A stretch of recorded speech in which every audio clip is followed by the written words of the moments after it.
তো hello guys, তো কেমন আছো সবাই? আশা করি সবাই ভালো আছো। আবারও একটা শাড়ি পরে চলে এসেছি। তো কেমন লাগছে বলো? আর বলে দিই, এই শাড়িটা হচ্ছে আমার রিসেপশানের শাড়ি। রিসেপশানের দিন পরেছিলাম এই শাড়িটা। আর খুব সুন্দর শাড়ি, কাঞ্জিবরম শাড়ি।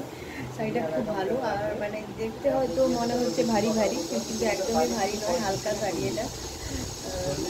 খুব ভালো লাগে পরলে। আর এটার কিন্তু এই ব্লাউজটা নয়, এই ব্লাউজটা আমি এমনি এই ব্লাউজটা কিনেছিলাম। এর যে ব্লাউজ আছে ওটা আমাকে আর হয় না।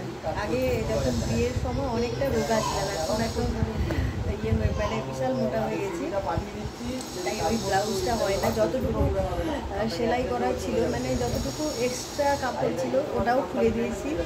তা মানে এখন পরলে খুব টাইট হয়ে যাবে, নিঃশ্বাস নিতে পারবো না, ওই রকমই হবে, মানে এতটা বাজে কন্ডিশন হবে। তাই এইটা পরেছি, এটাও ম্যাচিং হয়ে গেছে এর সাথে। তো কেমন লাগছে বলো, দেখিয়ে দিই।